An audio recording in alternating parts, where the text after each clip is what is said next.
Welcome back to the channel, guys, and yes, it's been a kind of slow time for Starfield news right now, but we have had a recent interview with the composer for the game, and he has some interesting things to say. This kind of went unnoticed. The main thing that he said, though, was that Starfield is twice as big as any other Bethesda released game before. Now, when you look at Skyrim or Fallout 4, those maps are still pretty big. Like, you can still spend a lot of time exploring every corner, every detail of that map.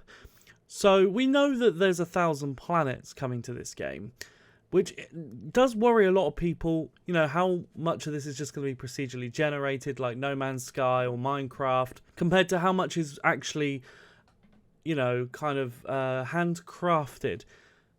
Now, we know that Bethesda have used procedurally generated worlds before. Now, we know that Bethesda have used procedural generation before. They've flat out said that they have. But we really don't want to see any worlds that are just barren, nothing there, nothing interesting.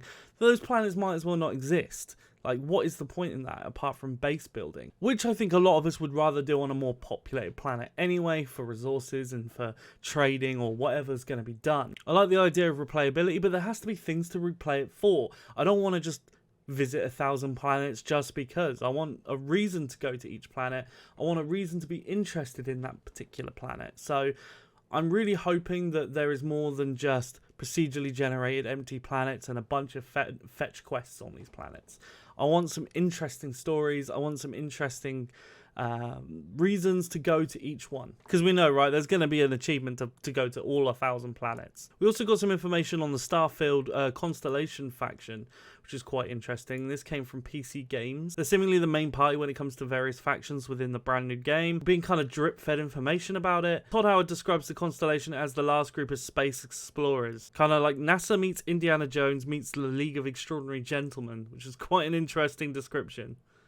And they're based in the city of New Atlantis, which is that big city that we've seen footage of before. And of course, you can join the Constellation. You can go against them by the sounds of things. Could be really interesting to see, like, how much replayability you can get out of different choices in the game with this just as one faction. And I'm wondering how many other factions there are. I'm excited for Starfield, guys. Let me know in the comments below your thoughts on all of this news, and I'll see you real soon with the next piece of news that we get. Stay tuned here, and I'll cover as much as I possibly can up until the release of Starfield, and then beyond will be a lot of gameplay. Hopefully no controversial bugs or anything like that will hit the game on launch. We can only cross our fingers.